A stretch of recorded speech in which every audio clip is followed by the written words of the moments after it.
Tumakas na tayo, takasan na natin ang mundo.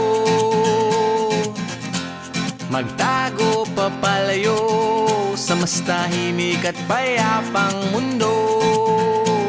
Umubulong ang hanging amihan at huni ng ibon.